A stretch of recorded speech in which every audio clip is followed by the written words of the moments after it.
Wassalatu wassalamu ala asyrafil anbiya'i wal mursalin wa ala alihi wa sahbihi ajma'in. Subhanallahil azim walhamdulillahi rabbil alamin.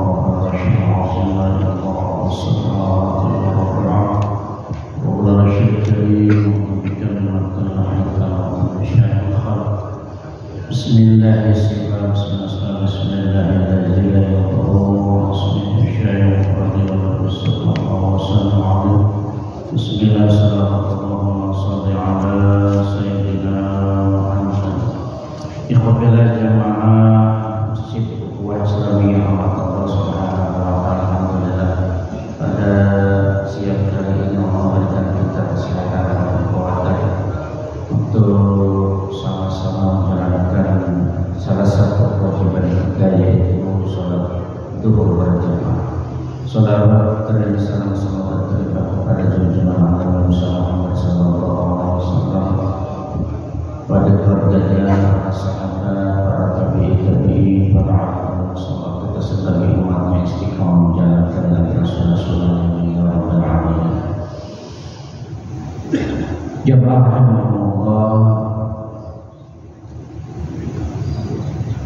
Abdullah bin Mubarak berkata dalam sebuah maqalahnya, an Abdullah Mubarak radhiyallahu anhu, inna rajulan hakiman jama'al hadis fahtara min al-arba'in.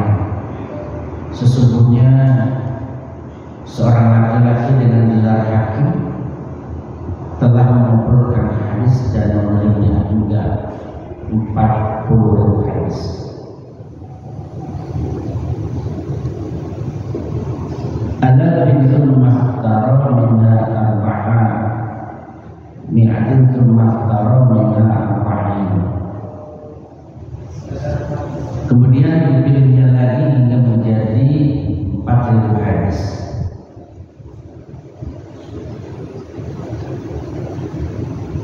Summa mahtara minna arba'a kalimatin ihdahuna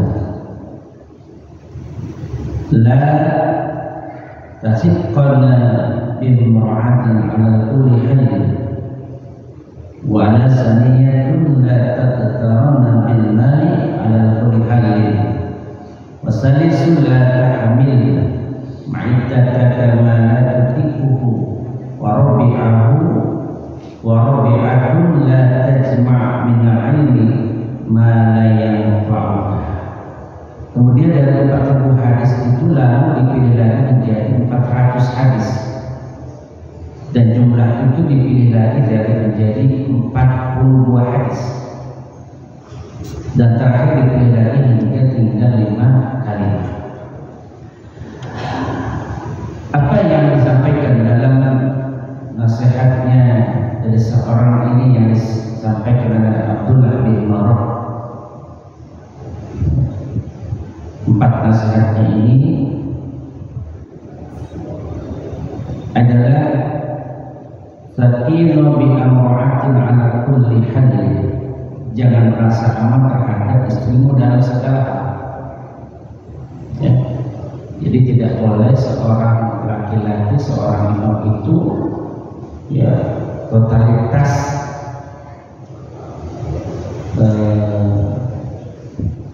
memberikan segala keputusan, segala urusan kepada istrinya. Ya. Jadi jangan merasa aman terhadap istrimu dalam segala hal. Ya, untuk hal-hal tertentu ya boleh, tetapi untuk hal-hal yang lain itu yang tidak bisa ya diemban oleh seorang istri maka tidak boleh. Tetap keputusan adalah pemimpin rumah tangga itu. Yang kedua adalah asalnya ulama takarrama billahi ala kulli hal. Jangan tertipu oleh harta dalam segala. Ya. Tidak boleh kita menggantungkan nasib kita, masa depan kita terhadap harta yang kita miliki. Ya. Saya pernah punya teman sahabat ya udah umur lanjut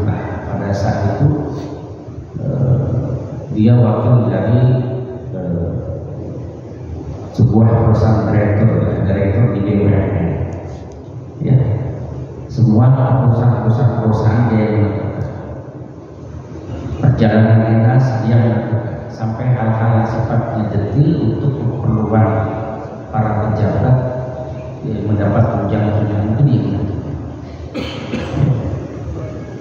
Tetapi tiba-tiba jalan pensiunnya Allah ambil semuanya. Dia cerita, ya, mungkin kalau tidak Allah ambil, saya belum tentu rajin berjamaah. Ya. Jadi ada sesuatu yang Allah tarik, ya, ditarik oleh Allah Subhanahu Wa Taala, kesehatannya, hartanya, supaya hambanya itu jangan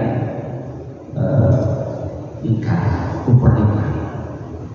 Maka ditarik itu, ya, akhirnya dia menjadi orang yang kembali kepada Allah Subhanahu Wa Taala. Makanya jangan tertipu oleh harta, pangkat, kedudukan dalam segala hal. Wasal Israel la tahmil ma'idata kama tadiku. Jangan mengisi perut dengan segala sesuatu yang perut itu tidak mampu membawanya. Ya. Kata Nabi sallallahu alaihi wasallam, aslu kulli da'il daradat. Sumber segala penyakit adalah kedinginan perut badan. Ya. Ini juga menjadi bahan renungan bagi kita, ya. Apalagi memakan hal-hal yang berasal dari haram, ya, termasuk subha. Orang-orang dulu jangankan yang haram, ya, yang subha aja dia tidak mau. Subha itu antara halal dan haram yang jelas. Misalnya menemukan uang di tengah jalan, sebut halal tidak haram. Ya. Orang sekarang jangan yang subha, yang haram aja, ya, diambil. Kemudian berikutnya adalah warabi'an la tajma' minal ilmi ma la yanfa'uka. Jangan mengumpulkan ilmu apapun yang tidak bermanfaat. Ya. Jadi tidak mengambil ilmu yang tidak akan memberikan manfaat, kecuali ilmu itu adalah bermanfaat bagi dirinya. Sehingga seorang laki-laki berkata kepada Abu Hurairah, "Inni uridu an atallama ilma fa akhafu an udi'ahu qala." Apa bitarikal ilmi idha'ata. Aku ingin mempelajari ilmu, akan tetapi aku takut kalau aku menyia-nyiakannya. Ya. Jadi seorang laki-laki berkata kepada Abu Hurairah. Lalu Abu Hurairah berkata, cukuplah aku meninggalkan seorang guru termasuk menyia-nyiakannya. Jadi kalau kita tidak bisa mengamalkan ilmu, ya, maka itu sebuah pengkhianatan terhadap ilmu itu sendiri. Ya. Tahu tentang hal-hal yang sifatnya ubudiyah, amal dan seterusnya, tetapi dia tidak mengamalkan. Ya. Tetapi ada nasihat dari Imam Syafi'i di sini, min maka bisyaitan tarakul amali khawfan min an yaqula an-nas innahu la miraqa. Sebagian tipu daya setan adalah meninggalkan amal karena takut dikatakan dia. Ya. Ini tipu daya setan juga. Ya. Misalnya contoh sederhana, ya, kita sedang ada ngumpul dengan keluarga besar. Ya. Kebiasaan kita di rumah misalnya bangun jam 3:30, sholat malam, baca Quran atau bahasa subuh, ya, kita ada sholat. Tetapi karena kita takut dikatakan dia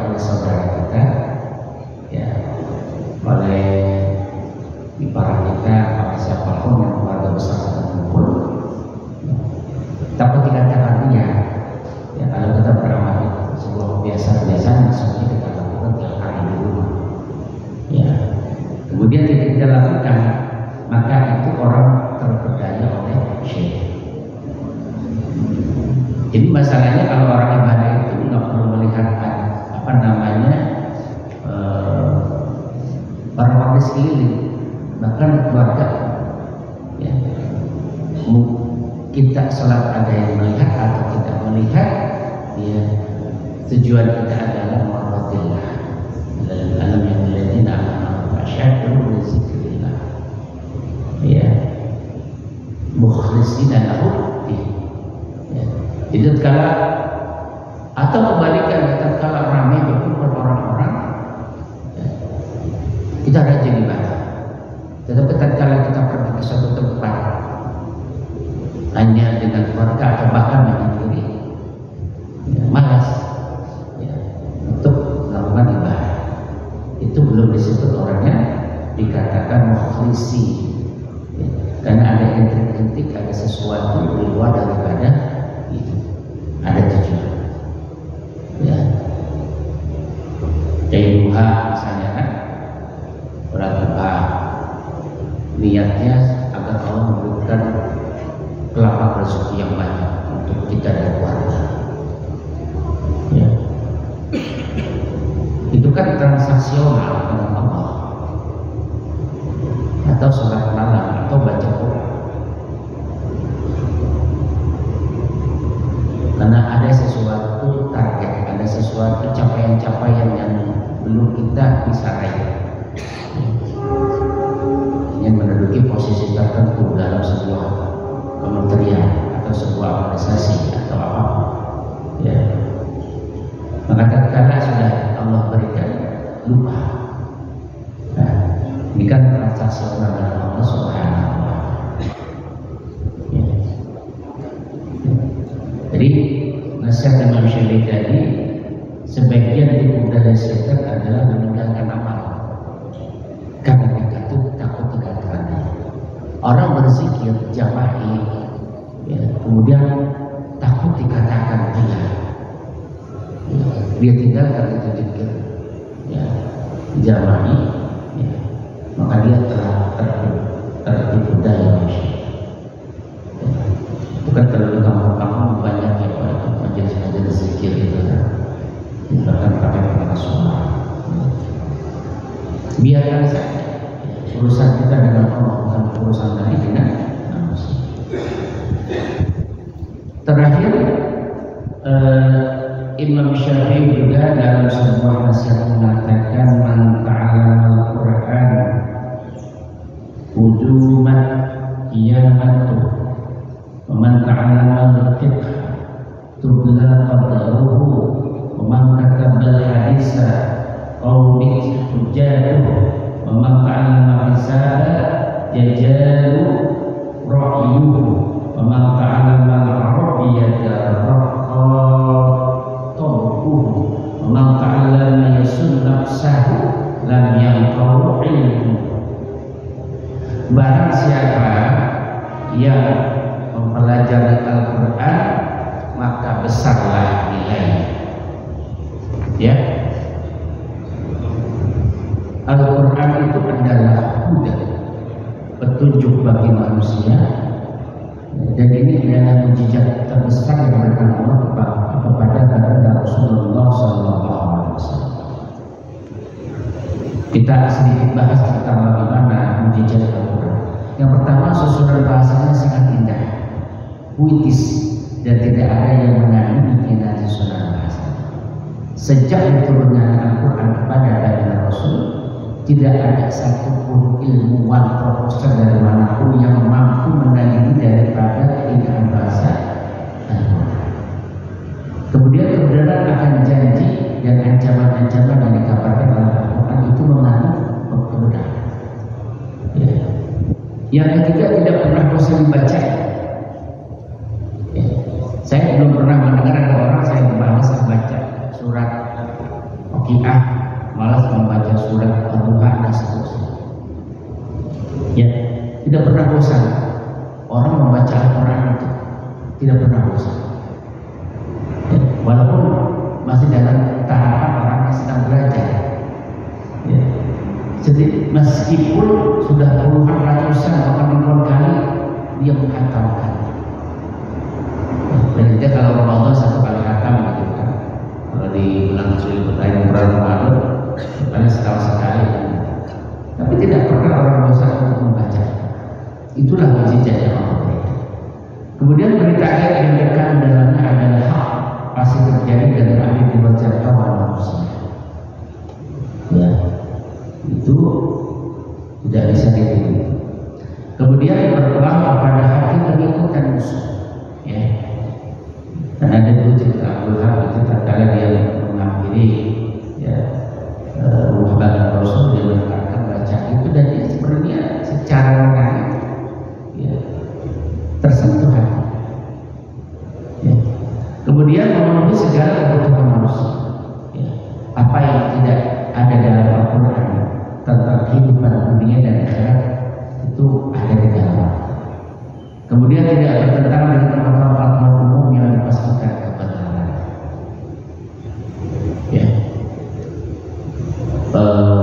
Para ilmuwan mengatakan bahwa nanti menjelang kiamat itu ada asap mengelilingi bumi. Itu sudah dituliskan dalam Al-Quran. Ya. Itu ya, segala sesuatu yang akan terjadi di masa datang itu sudah ditulis dalam Al-Quran.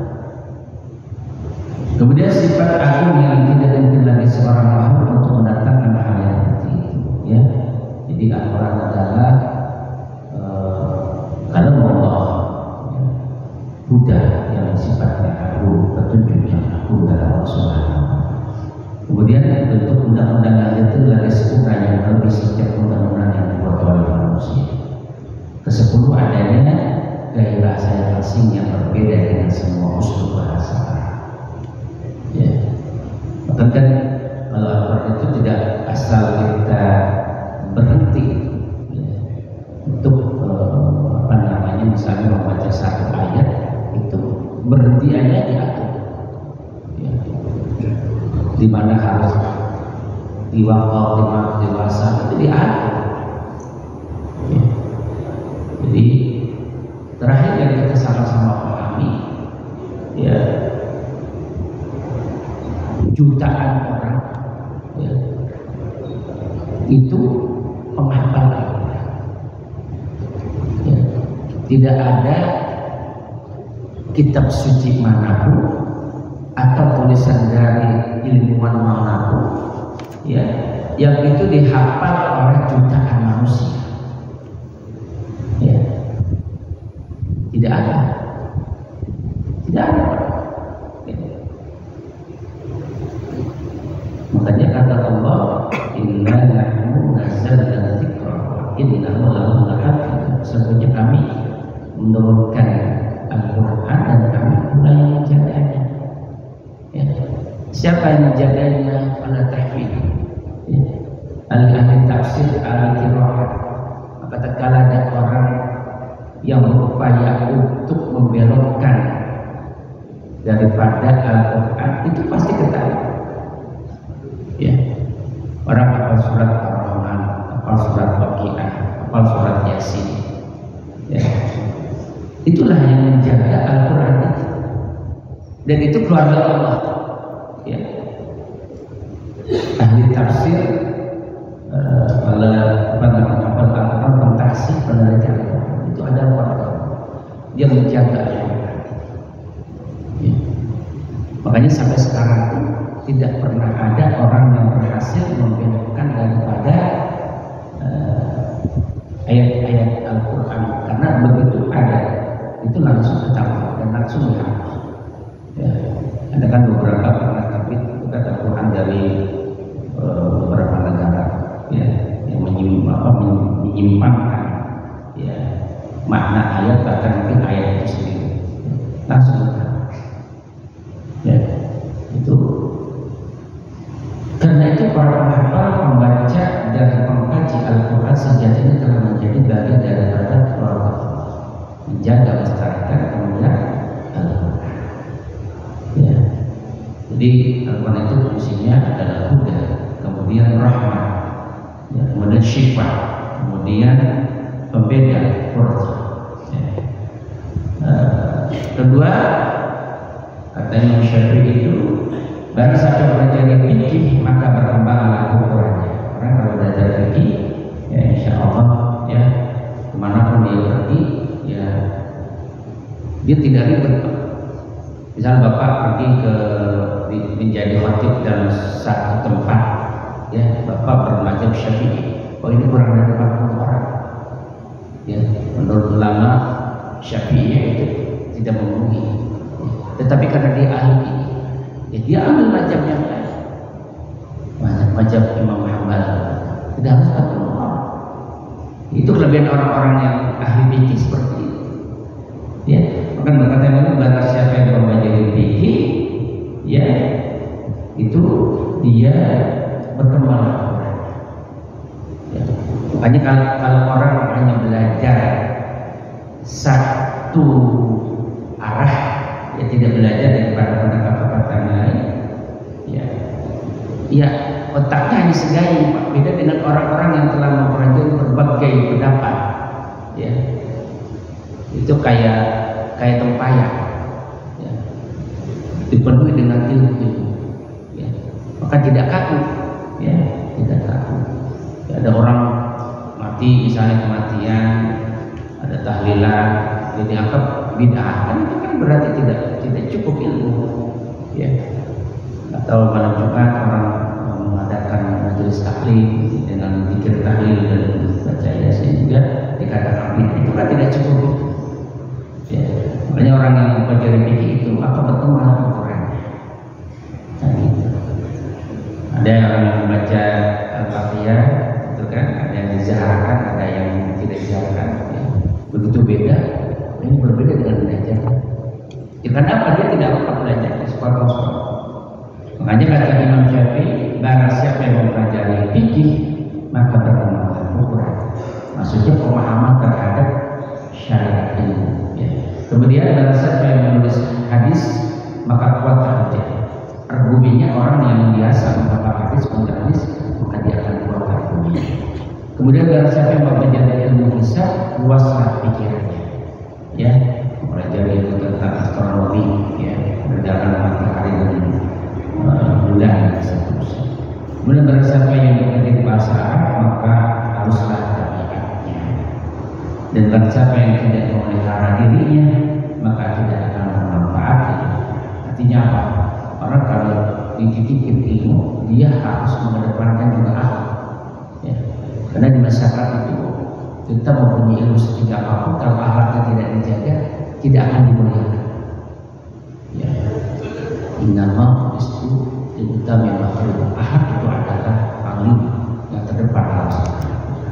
Jadi orang yang memiliki ilmu mestinya dia lebih berakhlak daripada orang yang tidak berilmu. Itu saja mungkin yang saya sampaikan pada sesi kali ini, mudah-mudahan memberikan manfaat khusus untuk diri saya dan jamaah pada sesi kali ini. Kepada majelis, subhanallah.